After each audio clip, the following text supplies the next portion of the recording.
can see you! Over here! Help me out!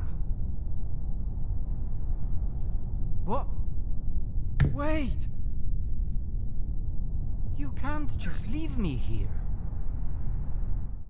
So I had a chance to play Phase Zero, at least a demo, up to a certain extent of what they allow. And I go way back with these games, right? Like I grew up in a PlayStation generation, even though mine was more so like Nintendo, Super Nintendo. But I love the PS1 era. I love the Resident Evil style of gaming, and this is what this game mimics and takes a lot from. I'm pretty sure Silent Hill plays a role in there too, and other ones, but it's always Resident Evil that's going to be across the top banner for that spot. And this game does a really good job of copying that and bringing that PS1 style to a more moderate type of gaming, right? Of course, we still have the steel backgrounds, but you can tell by the player's movement that it's more updated than it is in the Resident Evil. You got to, press the right directional pad to spin around in a circle, right? This guy feels more natural. As far as like interacting with things, it was kind of dry there, and I get it, right? Like it's not really like a top tier game or whatever it may be.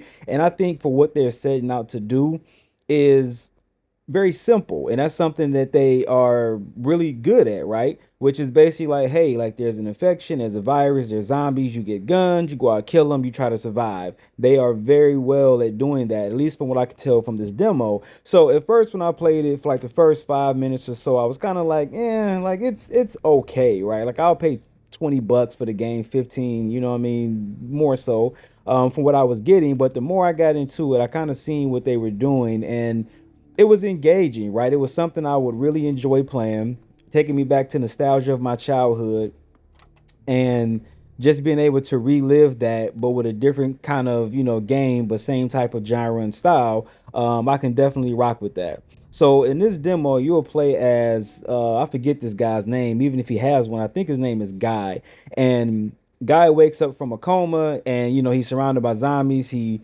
basically, gets free. He goes out the window, and he comes across a guard or a policeman who's still alive during this time, and he gains access to his shotgun, and you begin to do things inside the hospital, basically just trying to find out some things and ultimately just escape. So in this time, you're able to come across weapons, which is basically the shotgun, some new clothing, which I actually thought was pretty nice, right? It was a weird color scheme that wouldn't really work in any other game, but on here I like the fact that they chose something different rather than the standard colors that many others would go for. So I'm really looking forward to this game when it comes out. I do have it on my wish list for Steam, and I think it's going to be an amazing game. I look forward to seeing more games like this, more games be developed, because we're in a generation, in my personal opinion, where a lot of games are peak, right? You'll get some games that are new and different, but those games are just, I mean, we've done it before, right? That's not really anything new. I like games that are just simple and just straight to the point.